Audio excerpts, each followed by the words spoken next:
কোনোভাবেই নিয়ন্ত্রণে আসছে না তেলের বাজার। সরবরাহ কমের অজুহাতে বোতলজাত সয়াবিন তেলের দাম আরেক দফা বাড়ানোর পায়তারা করছে অসাধু ব্যবসায়ীরা।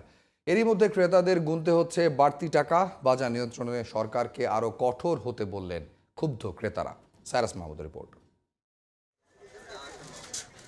তেল ছাড়া যেমন চলে না গাড়ি, তেমনি ভোজ্য তেল ছাড়া চলে না রান্না। তেলের দাম ঊর্ধ্বমুখী হওয়ায় জনজীবনে ব্যাপক প্রভাব পড়েছে। প্রতিটা পরিবারকেই গুনতে হচ্ছে বাড়তি টাকা। সবচেয়ে বেশি হিমশিম খাচ্ছেন খেটে খাওয়া মানুষ। বাজারে 1 লিটার বা 2 লিটার বোতলজাত তেলের সরবরাহ কমিয়ে দিয়েছে ব্যবসায়ীরা। আপাতত আগের মাল আছে দেখে আগের রেটে ব্যস্ত আছি। আর বিষয়টা হইলো কোম্পানি সরবরাহ কমাই দিছে, আর মাল দেয় না প্রায় মাসখানেক হয়ে গেছে তেল। এখন যার কাছে যা আগের মাল আছে তা ব্যস্ত আছে।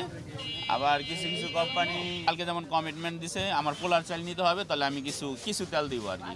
প্রায় 10-15 দিন যাবত তেল আমাদের দিতেছে না কোম্পানি। ভোজ্য তেলে শুল্ক কমানোর পরেও এর সুফল পাচ্ছেন না ভোক্তা। 1 ও 2 লিটারের বদলে 5 লিটারের বোতল থাকলেও তা বিক্রি হচ্ছে বাড়তি দামে।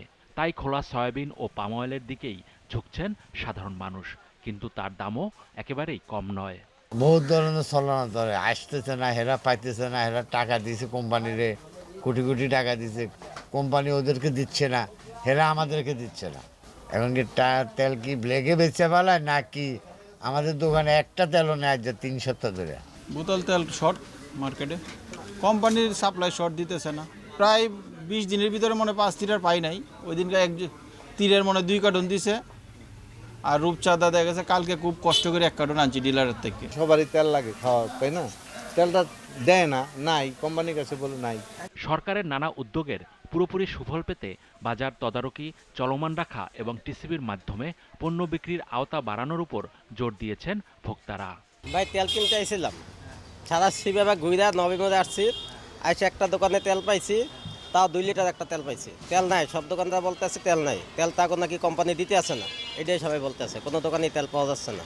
সাধারণ মানুষ বলছে, পতিত স্বৈরাচার শেখ হাসিনার সরকারের পতনের পর মানুষ আশা করেছিল বাজার ব্যবস্থা থেকে সিন্ডিকেট দূর হবে, সাধারণের ক্রয় ক্ষমতার মধ্যে আসবে নিত্যপণ্য।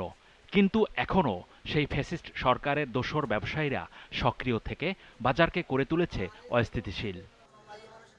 Cyrus Mahmud, GTV news, Dhaka.